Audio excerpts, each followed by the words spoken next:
All right, what up, YouTubes? So my name is Rich, and I typically don't make YouTube videos just because I don't have time to sit on a computer and edit software and make cool looking videos and intros and all that kind of shit. Um, but I thought it'd be kind of cool to start maybe making some kind of little video here because what I'm actually going to be doing is I'm going to be taking this LS1 that I built out of my S14, and I'm actually going to be putting it into a Subaru BRZ.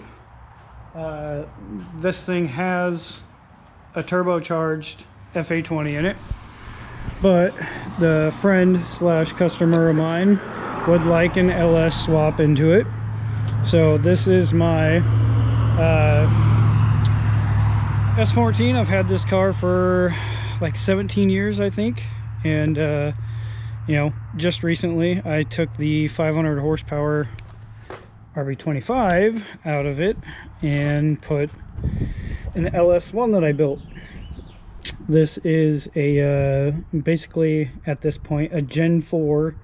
It's got all Gen 4 stuff in it, so brand new 58X crankshaft, Gen 4 rods, Gen 4 pistons. It's got a mild camshaft, the little sloppy stage 2. I think it's 228, 231 with 585 lift.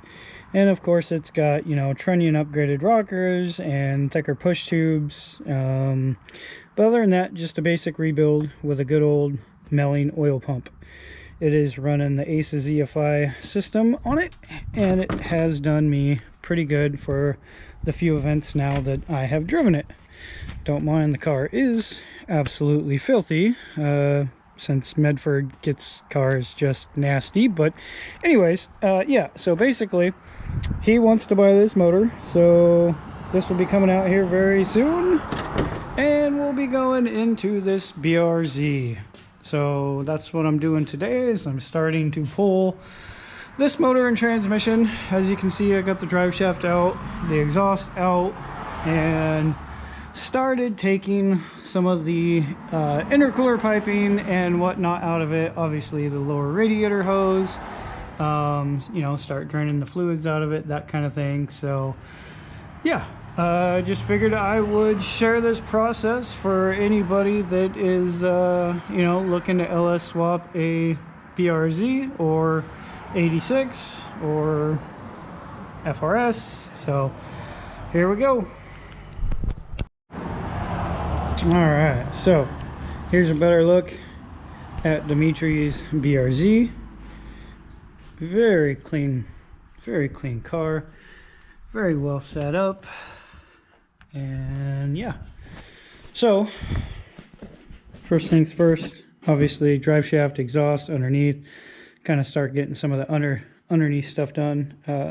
Get his oil cooler unbolted and start removing the air filter, some of the intercooler piping, obviously all this stuff, the breather set up, get the intake manifold off of it. That way I can just chain it and undo the transmission and yank this thing out the top.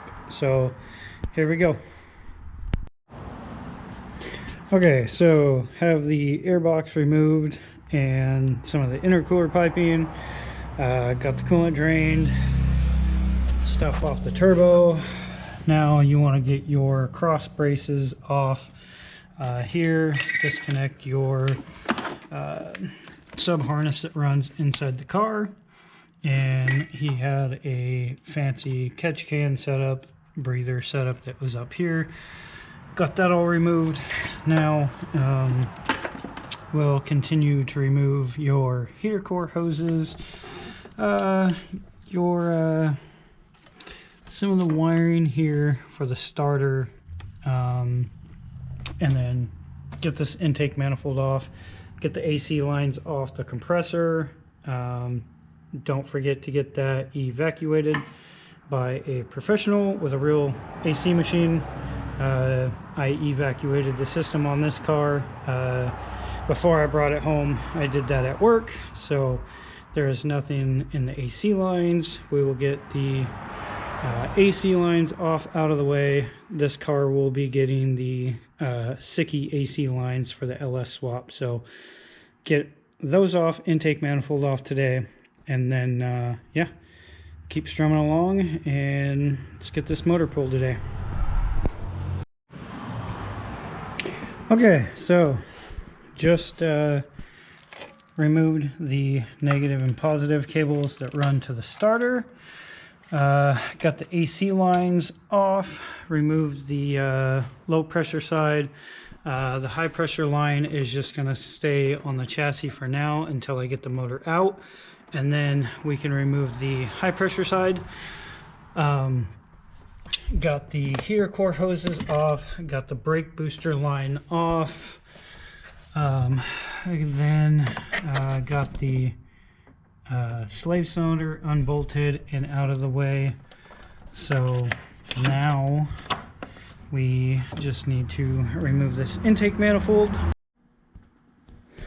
Okay, so let's see, intake manifold off. This had Crawford intake manifold spacers, which made it a little bit easier, but disconnect your fuel lines, undo your high pressure fuel banjo bolt, take the line off there, disconnect your injector connectors, leave the harness attached to the engine, and basically just pull the whole thing up out of the car. Now there is obviously a couple coolant lines, you know, and brake booster line, that kind of thing, that you need to remove off the manifold, but pretty quick, painless procedure to get the manifold off. That will now give us room to attach my overhead hoist setup, and we'll just yank this thing straight up once I get the engine mounts unbolted and drop the transmission bolt out, and yeah, we'll just yank this thing right out the top. Yeah, so I forgot to hit record as we're pulling this out. I forgot to turn that on. Hit record, but here we go.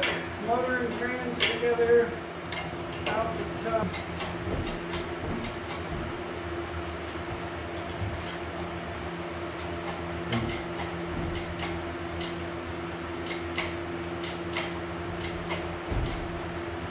There you go. Motor and trans together, even with a turbo hanging on the front. Turbo still in good shape. Yeah, buddy.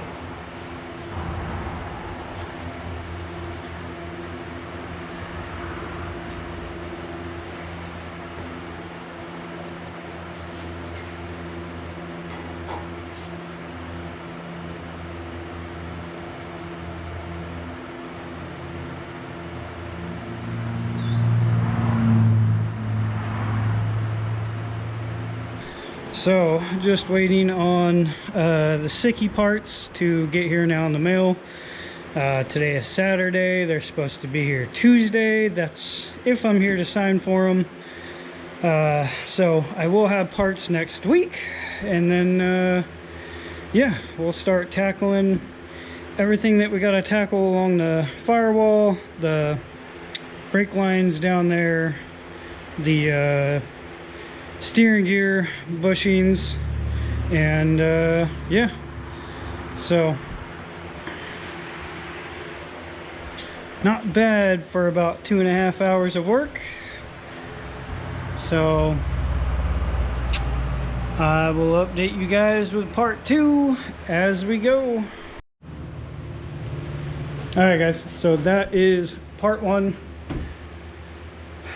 on the BRZ that we are going to do. I will keep updating as we go. Let me know if you guys would like me to keep making other videos. I am also going to be building this S13. The 500 horsepower RB will be going into that once I basically cut the tubs out, paint the engine bay, get the engine bay prepped ready for the motor to go in it, so that I don't have to pull the motor out later and do all that shit later. So but that will be happening here soon, as well as of course my S14 will get more stuff done to it.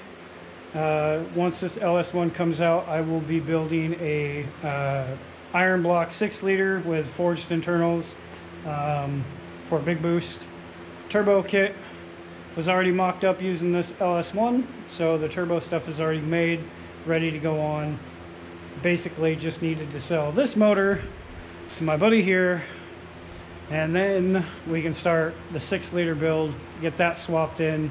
And yeah, if you guys want more information on this car as well, considering I've had this car for 17 years, there's a lot of really cool stuff on this car. So if you guys want more information on the build on this car, let me know in the comments or whatever, and you know, I will make a video about this car as well. So if you guys like what we're doing and you want to see more about that build too, let me know. I will do more videos. Just let me know. All right, guys.